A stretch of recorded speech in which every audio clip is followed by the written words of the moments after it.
Hello दोस्तों, कैसे हैं आप सभी लोग। तो क्लास कंटिन्यू करते हुए और आज का आपका जो टॉपिक है एक नया टॉपिक है जो कि मैथ से रिलेटेड है और उस टॉपिक का नाम है वेन हिले। ठीक है, क्या नाम है? वेन हिले। यहाँ से आपको बेटा मैथ में एक से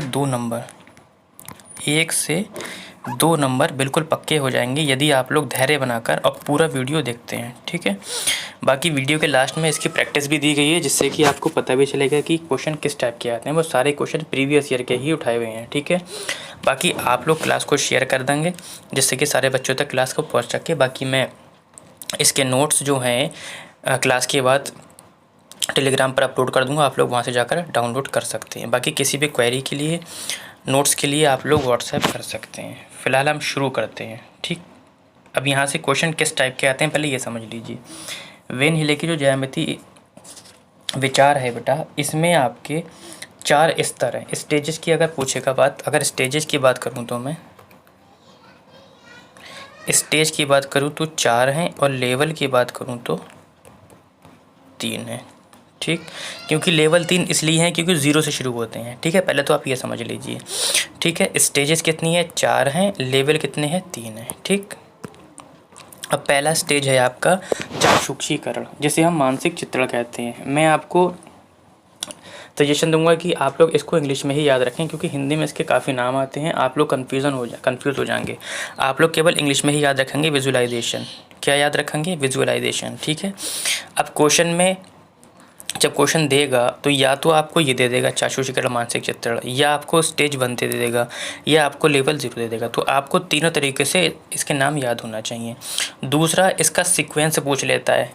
ठीक, किस तरीके से पूछता है वो भी बताता हूँ। अब पहला पढ़ते हैं कि चाक्षुषीकरण कहते किसे हैं।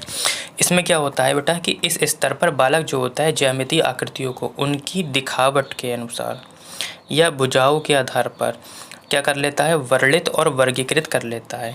नहीं समझे? यानी कि बच्चा देखकर बता देता है। जैसे कि उसने देखा कि ये 3 भुजा वाला है तो ये क्या है? ट्रायंगल है। उसने देखा ये कि 4 भुजा वाला है, ये क्या है? क्वाड्रिलेटरल है, यानी कि चतुर्भुज है। यानी कि पहली स्टेज में बच्चा ये बता देता है कि ये 3 भुजा वाला है तो त्रिभुज है, 4 भुजा वाला है तो चतुर्भुज है। केवल इतना बता पाता है। क्लियर हो गया पहला? तो पहले में केवल इतना ही बता पाता है कि 3 भुजा वाला त्रिभुज होता है, 4 भुजा वाला क्या होता है? चतुर्भुज होता है। क्लियर हो गया? ठीक, दूसरी स्टेज पे बढ़ते हैं। दूसरा स्टेज है आपका विश्लेषण, जिसे हम एनालिसिस बोलते हैं। आप लोग इंग्लिश में ही इसको याद रखेंगे। स्टेज ये आपकी दूसरी है, लेवल आपका 1 है।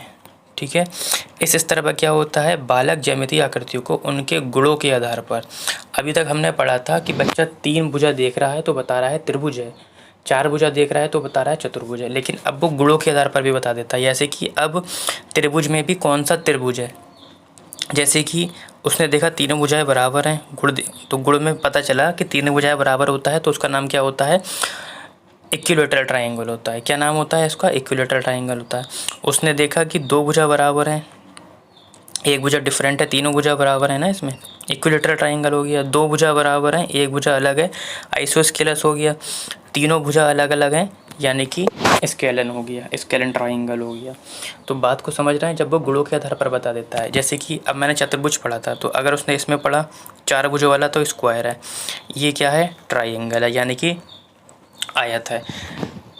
ठीक, इस तरीके से बच्चा क्या कर लेता है? गुणों के आधार पर दूसरी स्टेज में, लेवल 1 में, एनालिसिस विश्लेषण में ये बता देता है।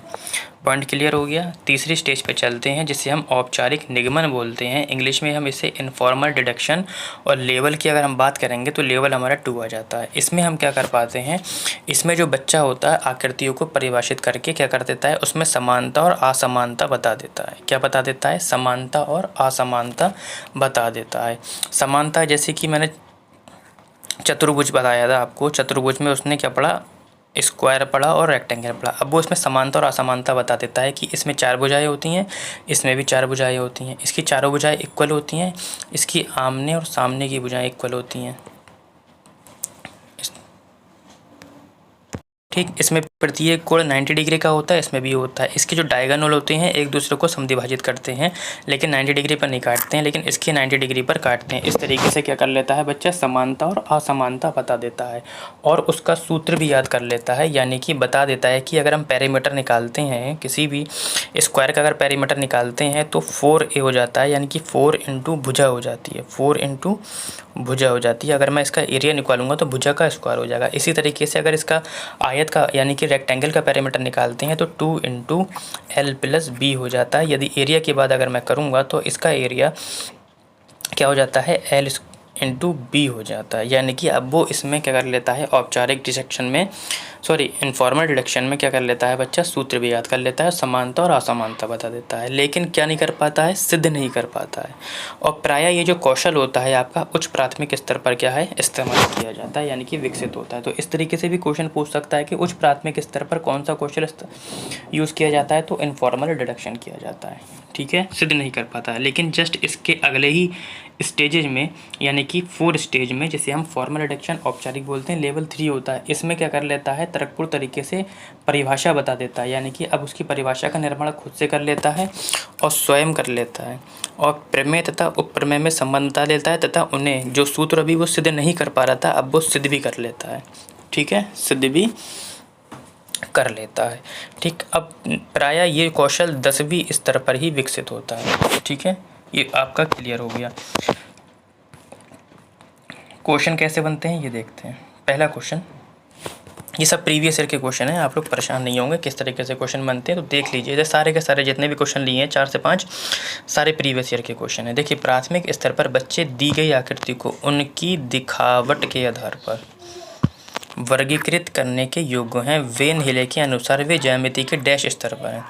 पहले स्टेज में मैंने आपको बताया था मानसिक चित्रण में या एनालिसिस, उसमें चाक्षुषीकरण में, उसमें बताया था दिखावट के आधार पर बता देता है कि 3 भुजा वाला त्रिभुज होता है, 4 भुजा वाला चतुर्भुज होता है, यानी कि ये इसका आंसर हो जाएगा आपका मानसिक चित्रण।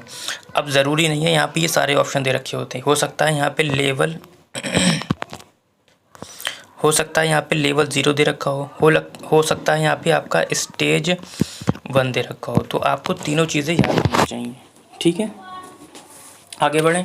ठीक, दूसरा क्वेश्चन देखो, मैंने आपको बताया था कि सीक्वेंस से भी आ सकता है बेटा, तो सीक्वेंस से भी क्वेश्चन आएगा। आपको सीक्वेंस याद होना चाहिए, निम्नलिखित में ज्यामिति को समझने के लिए आवश्यक है। सबसे पहला क्या था, दिखावट के आधार पर, यानी कि ये पहला हो गया। दूसरा था एनालिसिस, विश्लेषण करना गुणों के आधार पर, दूसरा। तीसरा क्या है, तीसरा था आपका इनफॉर्मल डिडक्शन, औपचारिक निगमन, यानी कि समानता और असमानता बता देता था, और प्रायः ये वाला कौशल आपका उच्च प्राथमिक स्तर पर इस्तेमाल किया जाता था। तीसरे नंबर पे ये आता था। ये सीक्वेंस में ही लगे हुए हैं, पेपर में बेटा ऐसे ही आया था, ये तो मैंने ऐसे ही उठा लिया, ये मत सोचना कि मैंने सीरियल से लगाया, ये प्रीवियस ईयर का आपका क्वेश्चन है। ठीक, अनौपचारिक डिडक्शन निगमन ये चौथे नंबर पर था, यानी कि पहला, दूसरा, तीसरा, चौथा, इस तरीके से आपका सीक्वेंस भी आ सकता है। ठीक, तीसरे क्वेश्चन पे आ जाते हैं। कहता है कि रोहित ने अनुभव किया कि वर्ग एक समचतुर्भुज और एक आयत दोनों ही हैं। वेन हिले के मानस चिंतन के कौन से चरण पर है। ठीक, यानी कि उसने क्या किया कि जो वर्ग है वो एक समचतुर्भुज भी है और एक आयत दोनों ही हैं। वेन हिले के मानस चिंतन के कौन से चरण पर है। बहुत ही अच्छा क्वेश्चन। देखिए, इस तरीके से भी ऑप्शन दे रख सकता है, या तो केवल इसको हटा देगा, केवल स्तर 1, स्तर 2, स्तर 3 दे सकता है, या आपको ये हटा देगा, ये दे सकता है। ठीक, क्लियर हो गया। अब हम समझ लेते हैं। रोहित क्या कर रहा है, अनुभव कर रहा है कि एक वर्ग एक समचतुर्भुज भी है और एक आयत दोनों ही है, यानी कि अब वो गुणों के आधार पर, यानी कि पहली स्टेज आपकी ये थी कि 3 भुजा वाला त्रिभुज होता है, 4 भुजा वाला चतुर्भुज होता है। ये तो हमारा उत्तर नहीं होगा। विश्लेषण ये तो हमारा नहीं होगा। स्तर 1 तो हमारा कभी भी नहीं हो सकता। ठीक है, दूसरा है कि अब वो बता सकता है कि इसके गुण भी बता सकता है। वो गुण क्या बता सकता है, आपका गुण ये होते हैं कि 4 भुजा वाले में समचतुर्भुज भी होता है आपका और आयत भी होती है, यानी कि अब वो गुण के आधार पर बता दे रहा है, और एक वर्ग भी होता है। ठीक है, यानी कि पहली अवस्था तो हमारी हो ही नहीं सकती क्योंकि केवल वो भुजाओं के आधार पर बता सकता है। दूसरी अवस्था हो सकती है हमारी संबंध बताने की, जिसमें बच्चा गुणों के आधार पर बता सकता है कि चार भुजा वाला आयत भी होता है, वर्ग भी होता है, समचतुर्भुज भी होता है। यानी कि स्तर 2 में पहुंच जाएंगे, लेवल 1 में पहुंच जाएंगे, संबंध बता रहा है ये आपका। ठीक है, इस तरीके से भी आपका क्वेश्चन आ सकता है। चौथा क्वेश्चन है कि वेन हिले के स्तर जिस विकास की अवस्थाओं का संकेत करते हैं वे कौन सी अवस्था है? स्थानीय मान है, ज्यामितीय चिंतन है, भिन्न है, संख्या की संकल्पना है। बहुत ही अच्छा क्वेश्चन है आपका, ये तो इजी क्वेश्चन है आपका। और ये आपका जो क्वेश्चन है ये आपका 2019 में आया था, जुलाई 2019 में आया था। ठीक है, देखो स्थानीय मान तो होगा नहीं, स्थानीय मान बताता ही नहीं है, वो तो हमसे वो जो बताता है वो ज्यामिति से रिलेटेड है, ना तो भिन्न से, ना ही संख्या की संकल्पना से है।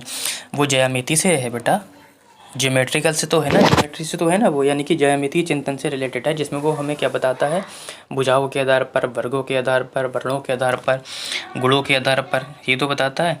पांचवा क्वेश्चन देखो इस तरीके से भी आ सकता है कि ज्यामितीय समझ को विकसित करने के लिए निम्नलिखित में से कौन सी श्रेणी क्रम सही है? सबसे पहले आपका क्या था? सबसे पहले आपका था बेटा मानसिक चित्रण। तो देख लीजिए सबसे पहले मानसिक चित्रण किस किस ऑप्शन में है? इसमें है, इसमें है, इसमें नहीं है, इसमें है। दूसरा था आपका विश्लेषण यानी कि एनालिसिस, तो इसमें विश्लेषण नहीं है, इसमें है, इसमें नहीं है, इसमें है। तीसरा क्या था आपका? तीसरा था अनौपचारिक निगमन। ठीक है, तो ये वाला तो ऑप्शन कट गया आपका, ये वाला भी कट गया। अब ये बी और डी बचा। हमारा था अनौपचारिक निगमन, अनौपचारिक निगमन, फिर था औपचारिक निगमन, यानी कि ऑप्शन नंबर हम बी की ओर जाएंगे। ठीक है, इस तरीके से भी आपका क्वेश्चन आ सकता है, प्रीवियस ईयर का ही ये क्वेश्चन है। ठीक है, इस तरीके से भी आ सकता है। आगे देखते हैं, कोई क्वेश्चन है? बिल्कुल एक क्वेश्चन है, कहता है कि विद्यार्थियों से ऊर्ध्वाधर सम्मुख कोणों के मध्य संबंध स्थापित करने के लिए कहा जाता है। वे कई आकृतियां खींचते हैं, कोणों को मापते हैं और ये देखते हैं कि ऊर्ध्वाधर समझ को समान है। इस केस में वेन हिले के विचार के अनुसार विद्यार्थी चाक्षुषीकरण पर है, विश्लेषणात्मक पर है, अनौपचारिक पर है या निगमन स्तर पर? बहुत ही प्यारा क्वेश्चन है आपका ये। तो क्वेश्चन समझेंगे तभी आंसर बता पाएंगे। पहला ऑप्शन था आपका कि भुजाओं के आधार पर बता ले रहा था, लेकिन यहाँ पे भुजाओं के आधार पर कोई भी नाम नहीं लिया गया। यहाँ पर हमसे कहा गया है कि विद्यार्थियों से ऊर्ध्वाधर सम्मुख कोणों के मध्य संबंध स्थापित कर पा रहा है, और संबंध स्थापित कर पा रहा है, जबकि अनौपचारिक निगमन में क्या था, वो समानता और असमानता बता रहा था। यहाँ पे समानता और असमानता की कोई भी बात नहीं की गई है। निगमन स्तर पर क्या था कि वो सिद्ध कर पा रहा था, प्रमेय और उपप्रमेय की बात कर रहा था। यहाँ पे प्रमेय और उपप्रमेय की भी कोई बात नहीं है।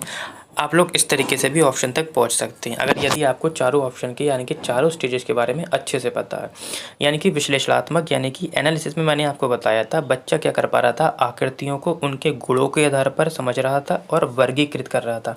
यहाँ पे वर्गीकृत करने के लिए कह रहा है, देखो क्या कह रहा है, संबंध स्थापित कर रहा है। संबंध कैसे स्थापित होता है? वर्गीकृत करके तो होता है ना। मध्य संबंध स्थापित करने के लिए कहा जाता है वे कई आकृतियाँ खींचते हैं, कोणों को मापते भी हैं, यानी कि कई आकृतियाँ खींच रहा है, एक नहीं कई आकृतियाँ खींच रहा है, यानी कि गुणों के आधार पर तो खींचता होगा।